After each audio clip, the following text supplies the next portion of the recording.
Bismillahirrahmanirrahim. Assalamualaikum warahmatullahi wabarakatuh dan selamat pagi. Kita ubah sikit ayat ni. Okey. Pagi ni saya macam nak share sikit lah, share ataupun nak luahkan perasaan sikit lah tentang apa yang berlaku dalam industri telco ni. Video ni insyaAllah saya just upload dalam YouTube je buat masa sekarang. Saya tak akan share dalam FB ataupun mana-mana media sosial lagi. Apa yang saya nak bincang tentang first orang cakap environment dalam industri telco ni. Kalau kita nak ubah benda dalam industri telco dekat Malaysia ni, kita kena ubah banyak benda lah. Especially dia punya environment tu, ataupun dengan kata lain human resource, tenaga pekerja dan sebagainya lah, daripada golongan bawahan sampai ke golongan atasan. So kalau kita nak ubah semua benda memang agak susah sikit, tapi insyaAllah kita boleh buat slow-slow. Yang penting kita kena cuba buat. Okay. So nak set mentality orang-orang yang dah lama dalam telco ni mungkin agak susah. So apa yang saya cuba buat ialah nak cari barisan pelapis lah. Itulah point saya kan. Sebab tu saya selalu post tentang masalah-masalah student dan sebagainya, mentality dia orang. Bukan nak hina dia orang, tapi untuk improve kita punya industri telco ni, kita kena buat benda-benda ni. Contoh macam kita nak masuk askar. Askar dia tak nak orang lembek-lembek kan. Dia nak orang yang memang steady, daripada fizikal semua kuat, mental pun kuat, sebab orang tu dia nak pergi berperang. Contoh askar. So bila kau dah masuk askar, kau kena fulfill dia requirement. Kalau dia nak suruh kau buat latihan macam ni, kau kena ikut. Sebab apa? Sebab kau nak masuk askar. So kau tak boleh cakap lah, kesian lah kat budak ni, bagilah peluang, dia orang susah apa semua. No. Itu bukan masalah orang susah, orang miskin, orang kaya. Ini masalah, ini apa yang kita nak buat adalah strategi latihan. Latihan untuk kita jadi orang yang berjaya. Orang berjaya dalam industri telco. Bukan orang berjaya dalam industri lain tapi hang masuk ke telco. Bukan macam tu. So bila hang nak masuk ke dalam telco, hang kena ikut lah. So macam saya punya posting sebelum ni, saya ada cerita pasal student practical. Ada yang cakap bagi allowance practical murah dan sebagainya. Sepatutnya tak payah bagi langsung pun tak apa, tapi disebabkan kesian, kita bagi juga. Bila bagi cakap murah pula kan, contoh. So kita nak melahirkan barisan pelapis yang kuat, yang mental dia kuat, fizikal dia kuat dan sebagainya. Kita kena atur strategi. So engkau kena follow kita punya strategi. So kau tak boleh cakap bayar murah apa semua, kejam, tak bagi peluang pada anak bangsa apa semua. Itu bukan. Saya tak resist. Saya tak nak resist. Mai pilah bangsa apapun. So boleh, tak ada masalah. Yang penting kau nak buat kerja dan niat kita nak improvekan industri telco ni. So itu masalah barisan pelapis lah. That's why saya banyak buat training dengan poli dan sebagainya kan. Okay, yang tu stop kat situ. Mungkin kita boleh ulas lain kali. Nombor dua adalah yang ada dalam industri ni. So bila yang ada dalam industri ni pun kita tengok daripada golongan bawah sampai golongan atas pun berkecamuk. Contoh macam saya tak nak cerita bab lain lah. Saya nak cerita bab yang saya facing dalam sebulan dua ni. Bila involve dalam industri 5G ni, industri 5G lah, dalam projek 5G ni memang caca merbah. Saya cakap terang lah, tak tahulah.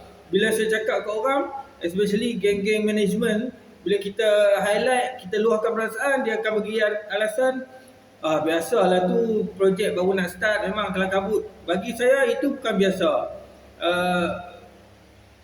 Sampai bila kita nak sebut perkataan biasa tu? Sudah sampai masanya kita kena berubah. Kita dah macam saya dalam industri ni dah 20 tahun lebih. Memang ayat biasalah tu projek baru mula, memang selalu dengar. Kita tak nak dengar dah benda tu. Kita ada experience 20 tahun. So kita gunakan experience kita tu untuk improve. Bukan nak recycle balik experience kita tu. Recycle balik, dulu macam ni, kita start balik macam ni. Macam kita start balik pada awal. Sepatutnya kita improve. Kalau dulu ada masalah ni, kita tutup masalah ni. Kita apa solutionnya untuk cover masalah ni sebagai contoh kan. So bila kita start dengan projek 5G ni, start dengan tim yang kecil, padahal projek ni projek yang berimpact tinggi, high impact lah orang cakap. 12 bilion tu berapa kali kosong? 9 kali kosong. Ataupun kita boleh sebut projek ni projek bukan 5-6 angka dah, 11 angka kan. Tapi kenapa kita masih nak gedekut, masih nak start dengan modal yang paling minimal, reuse apa yang ada, multitask dekat staff. Kadang-kadang staff ni dia latu sampai daripada pagi sampai ke malam, lepas tu dia hentam balik apa yang dia latu. Itu yang saya geram.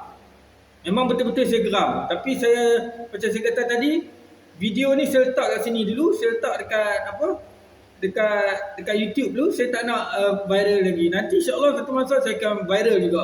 So bukan masa sekarang lah, saya tak nak meletup awal kan. So itu yang saya tak berhatilah dalam industri telco kita ni. Dia suka buat balik apa yang sebelum ni dia buat. Dia tak nak improve kan. Lepas tu dia nak salahkan orang bawah lah. Dia hentam orang bawah, dia pujuk-pujuk sikit. Lepas tu bila dia tengok orang ni boleh buat kerja, dia bubuh kat orang ni je. Orang yang tak boleh buat kerja, dia tolak tepi dulu. So benda ni tak baik kan. Tak baik lah untuk industri kita. So macam kadang-kadang rasa malu kan. Bila orang duk tengok, apa ni company international tapi buat perangai macam ni. So memang malu. Lepas tu dia tak nak guna tenaga pekerja daripada tempatan, lokal kan. Local resource. Kenapa nak pakai pekerja India? Sebab apa? Maaf terlepas cakap. Bukan India sajalah, banyak negara lagi lah.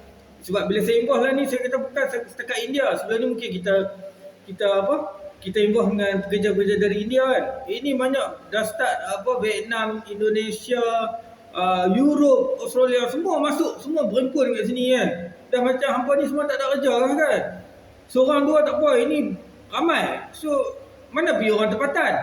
Kenapa kau tak boleh rekrut orang tempatan? Itu persoalan dia. So jawapan yang saya nampak kat sini adalah sebab company tu company international. So kerajaan tak boleh sangat, memang kita sepatutnya kerajaan kena kontrol benda ni, tapi kerajaan tak boleh sangat involve direct. Sebab apa? Sebab pekerja-pekerja ni dia tak masuk.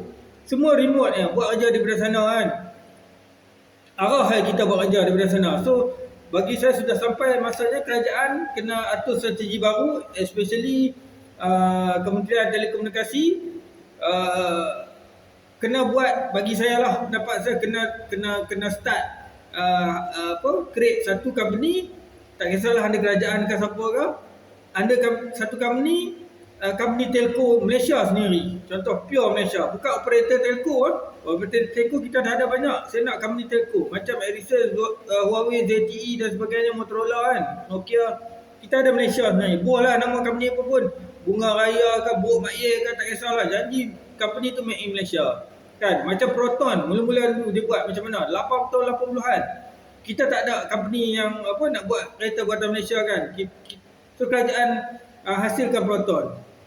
Langkah pertama, dia ambil enjin daripada Mitsubishi. So kita pun dalam telco boleh. Langkah pertama, kita ambil dulu antena daripada company A, RBS daripada company B, microwave daripada company C. Contohlah kan. Lepas tu kita rebranding, contoh. Tapi kita kena ada license lah. Kita kena buat JV dan sebagainya lah. Kita kena ada transfer of technology. Contoh macam Kementerian Pertahanan, kereta kebal dan sebagainya.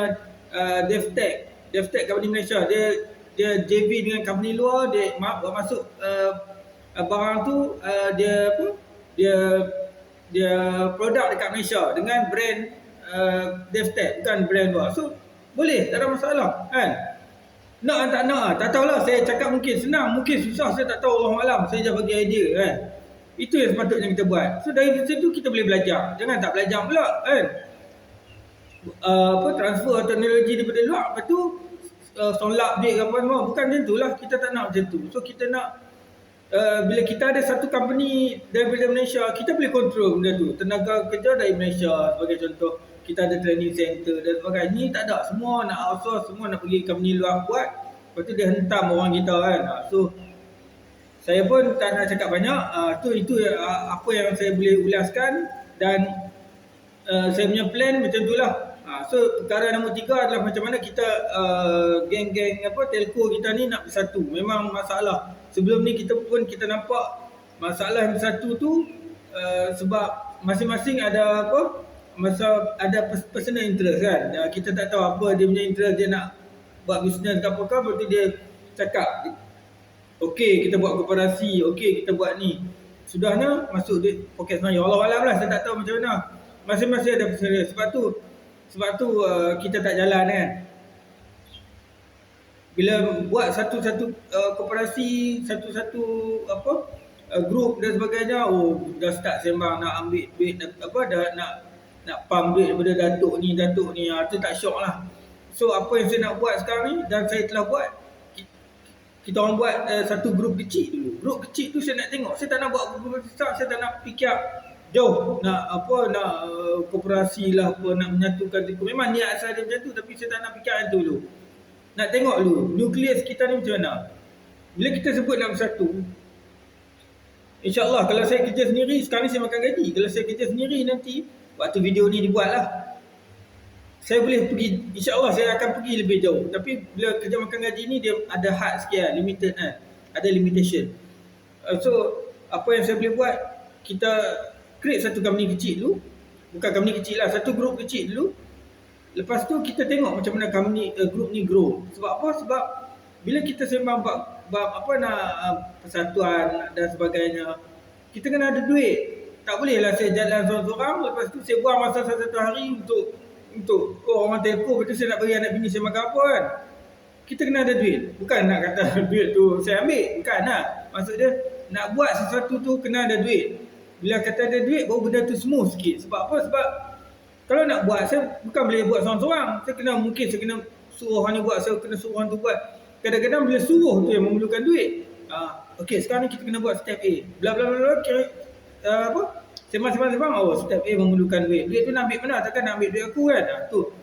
That's why nak ambil, kena duit. Bila nak ambil duit pula, saya tak suka macam kutip dana apa semua.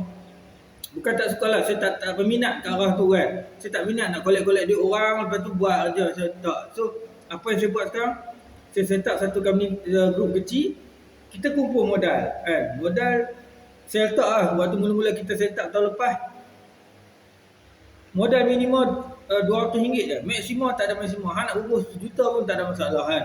Daripada modal tu pun kita boleh tahu macam mana kita nak bergerak. Okey, so macam kita orang buat itu, modal awal saya rasa tak sampai RM5,000 kot. RM5,000 dalam pertengahan dah, penghujung pun tak tahun 2020 lah, time Covid ni kan. Kita kumpul dalam RM5,000 kalau tak salah saya. Berapa orang dalam 1, 2, 3, 4, 5 orang. Dalam 5 orang lah. Ada yang bagi RM3,000, ada yang bagi RM200, ada yang bagi RM500, contohnya tu lah. Dalam 5 orang. Tak banyak modal kita. So saya jalan dengan projek kecil-kecil tu. Buat report. Untung tak banyak. Untung RM10. So okey. Bila bab nak jalan modal ni pun satu juga nak beritahu. Apa yang saya buat, biar ada projek, biar modal kecil, tapi at least duit yang kita ada tu kita boleh membantu orang. Apa yang saya maksudkan bantu? Contoh, saya dapat satu projek, harga dia RM50 satu site. Contoh RM500 satu site. Contoh, tak kisahlah buat je apa pun. RM500 satu site. Saya bagi kat orang buat, saya bayar kat dia RM400. So, kita punya grup ni ambil untung RM100 lah, ataupun 20% lah kan. 20%. Bab grup tu, itu nanti cerita lain lah. Sebab dalam grup kita orang tu pun, kita ada kita punya melekat tak baju ni ada. Baju ni bila lama-lama dia melekat kan. Kita ada kita punya rules pula lah, macam mana duit tu kita nak simpan apa semua kan. So kita bagi kat orang tu RM400. Kita bagi orang tu, term kita nak cepat, bagi cepat. So bila dia buat contoh minggu ni, saya cakap okey hang buat minggu ni, siap aja hang, hujung minggu hang claim tu, kita bayar tu kita bayar tu. So kita ambil daripada Mencon RM500, kita bayar kat dia RM400, kita ambil untung RM100, contohlah kan. Ini pun ada masalah. Ada orang komplain cakap saya kita orang kacau market. Saya rasa ni bukan masalah kacau market, sebab masalah dia kita ambil daripada Mencon RM500, orang lain ambil daripada Mencon pun RM500. So sama harga RM500. Dia duk nampak yang kita bayar ke kita punya pekerja ni, kita punya sub ni 400 tu dia nampak. Itu masalah kita orang. Itu kira duit gaji dia. Bila orang tu buat ajaran kita bayar gaji. Takkan aku nak bayar kat dia 500 juga. Aku ambil 500 bayar 500. Itu bukan bisnes nama dia kan. Kita consider orang tu dia bekerja dengan kita. Bukan dia ambil sub dengan Mencon. Kalau dia ambil sub dengan Mencon 400, itu pun yang betul kacau market. Tapi dia kerja dengan kita.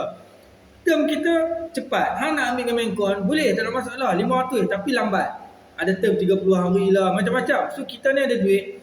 Kita gunakan duit kita dulu untuk bantu orang-orang yang memerlukan duit. Contoh subkon kecil ni kadang-kadang dia orang nak release cepat. Satu lagi dia orang malas nak claim, nak tulis invoice, nak buat quotation apa kejadah. Dia orang malas. Kalau dia orang nak buat, tak ada masalah. Dia orang boleh direct ke Mencon. Ambil harga yang besar, tak ada masalah. Tapi sekarang ni, benda-benda yang dia orang tak boleh buat tu, contoh dia orang nak duit cepat. Dia orang nak kita managekan projek itu untuk dia. Dia nak dia pergi site, dia settle aja, dia dapat duit. Itu je. Yang lebih-lebihnya kita buat. So itulah strategi tu. Kerja kita, untung kita kat situ. Itu cara bisnes. Kau memang bangang lah kalau kau cakap kita orang apa kacau market. Kita orang tak pernah kacau market. Kita ambil standard harga. Kan? So kita bayar kat orang ni sebab kita nak orang ni cepat. So orang ni bila dia dah steady sikit, dia dapat rolling duit dia dapat dia punya financial okay, dia boleh ambil kat Mencon lain. Sebab bila dia ambil kat Mencon, dia dah akan dapat harga 500. 500 tu harga dah mahal dah compare dia ambil kat kita orang 400. Tapi dia kena handle lah semua benda. Dia kena hadapi risiko tak kena bayar, tak apa Mencon tak bayar ke, Mencon kencing ke, Mencon bayar lambat. Itu risiko dia. Satu itulah risiko yang kita orang ambil sebab kita orang ada duit dan kita orang kenal Mencon yang boleh dipercayai. Kita sub pula kat orang. So kita bagi okey, hang buat siap aku bayar, hang buat siap aku bayar. Kalau hang buat tai, memang lepas aku tak percaya hang dah kan. Itu risiko kita. Dekat 100 tadi tu. Untung 100, tapi untung tu sebenarnya adalah risiko. Kalau mamat ni dia buat ajar tai, dia buat tai, kita dah bayar full payment, dia hilang. Lepas tu kedua Mencon kata, ada benda tak cukup lah. Itu risiko kita orang. Daripada 100 tu kita akan fikir balik. Kita akan minta orang tolong, bayar orang tolong pergi rectify problem kau. Itulah. Itu yang nak cakap. So itu kita punya group daripada awal lah. So saya nak cerita sikit lah about group ni sebab ada masalah ada orang dengki dan sebagainya lah kan. Tu saya cerita macam mana group ni berjalan. So tahun lepas start dalam 5,000 kalau tak salah. Tahun ni kita dah kumpulkan 20,000 dah. So 20,000 tu bagi saya bukan amount yang banyak lagi lah. Mungkin sikit lagi, mungkin masih sikit. Sebab kita nak move on, kita kena betul-betul kejar. Mungkin kita kena ada modal 100,000, mungkin kita kena adakan situ. So bila saya ada modal yang besar, InsyaAllah saya boleh tolong. Kalau kawan-kawan tak ada ajar, okey datang. Okey, hang buat ajar, aku bagi duit, aku bayar. Contoh kan. Tapi modal kita pun tak banyak, macam mana kita nak tolong? Apa yang saya boleh tolong, saya boleh recommend lah. Kalau orang tak ada ajar kepada tu, that's why saya selalu recommend. Kawan-kawan tak ada ajar, recommend ke company ni, company tu. Itu yang dalam masa sama, saya create relationship dengan company, dengan Mencon. Sebab nak dapatkan Mencon yang cantik, payment dia, Mencon yang bagus, saya boleh create. Mencon yang hampir memang blacklist terus, saya blacklist lah. Lepas ni, sekarang ni aku tak nak cakap apa lagi. Tapi nanti bila, insyaAllah bila kita dah besar, kita dah tahu dah, company ni tak boleh pakai, company tu tak boleh pakai kan. Dari situ kita boleh control benda tu. Dari situ kita boleh control harga. Bila orang tengok company saya ni, company dia ni buat kerja baik lah, cantik lah, dia perform apa semua. Dari situ kita boleh demand. Kita boleh naik harga balik. Harga yang jatuh sebelum ni kita boleh naik. Hang nak ambil, hang tak nak sudah kan. Aku ada benda lain nak buat. So macam company saya pun, saya tak boleh mengharapkan telco 100%. Saya kena fikir agak benda lain. Sebab apa? Dengan telco saya nak demand nanti. Kalau saya demand dengan semua company ni tak layan saya pula tak ada job. Betul tak? Kalau saya tak ada job, saya nak korek dia mana kan? So saya kena ada side income. Side income saya buat bisnes lain lah. Contoh. So bukan saya lah, company lah kan. Maksud dia grup kita orang ni lah. Grup kita orang ni 4-5 orang. So grup kita orang ni bukan nak kata saya seorang. So dari situ kita boleh rancang strategi. Okey, harga jatuh, macam mana kita nak naikkan harga.